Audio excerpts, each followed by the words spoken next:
Government for the people ಅನ್ನೋದು ಮರ್ತೋಗಿದ್ದಾರೆ. Hi guys, ನಮಸ್ಕಾರ ಎಲ್ಲರಿಗೂ. Welcome to my channel. ಒಂದು ರೀಲ್ ಹಾಕ್ತೀನಿ ನೋಡ್ರಿ. ಸೊ ಗೈಸ್, ನೀವೆಲ್ಲ ಲವ್ ಮಕ್ಕಲ್ ಮೂವಿ ನೋಡಿದಿರ ತಾನೆ? ಅವ್ರಿಬ್ರು ದೂರ ಆದಾಗ ನಿಮ್ಗೆ ಎಷ್ಟು ಬೇಜಾರಾಯ್ತು? ಅದೇ ತರ ಒಂದು ರಿಯಲ್ ಸ್ಟೋರಿ ಇದೆ ಒಂದು. ಹೌದು, ಅವರಿಬ್ರು ನಮ್ ಸ್ಕೂಲಲ್ಲಿ ನನ್ ಜೊತೆನೆ ಓದಿದ್ದು. ಅವರಿಬ್ರು 2018 ಇಂದ ರಿಲೇಶನ್ಶಿಪ್ ಅಲ್ಲಿ ಇದ್ರು. ಇಬ್ರು ಮನೇಲೂ ಒಪ್ಪಿರಲಿಲ್ಲ, ಬಟ್ ರೀಸೆಂಟ್ ಆಗಿ ಒಪ್ಕೊಂಡಿದ್ರು. ಒಪ್ಕೊಂಡಾದ್ಮೇಲೆ ಹುಡುಗಿಗೆ ಬ್ಲಡ್ ಕ್ಯಾನ್ಸರ್ ಬಂದಿದೆ. ಸೊ ಇವಾಗ ಹುಡುಗಿನ ಉಳಿಸ್ಬೇಕಂದ್ರೆ 40 ಲಕ್ಷ ಕೇಳ್ತಿದ್ದಾರೆ.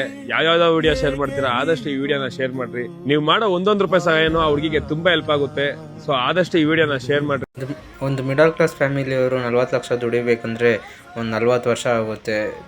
ತಿಂಗ್ಳಿಗೆ 20,000 30,000 ದುಡಿತಾರೆ. ಅದರಲ್ಲೆಲ್ಲ ಖರ್ಚು ಹೋಗಿ ಒಂದು 10,000 ಸೇವಿಂಗ್ಸ್ ಮಾಡಿದ್ರು 40 ವರ್ಷ ಬೇಕಾಗುತ್ತೆ 40 ಲಕ್ಷ ಸೇವ್ ಮಾಡೋಕ್ಕೆ.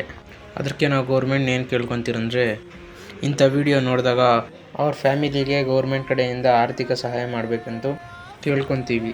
ಇದು ಅವ್ರದ್ದೇ ಸ್ಕ್ಯಾನರ್. ನಿಮ್ಮ ಕೈಯಲ್ಲಿ ಆದಷ್ಟು ಸಹಾಯ ಮಾಡಿ, ಆದಷ್ಟು ಶೇರ್ ಮಾಡಿ. Thank you.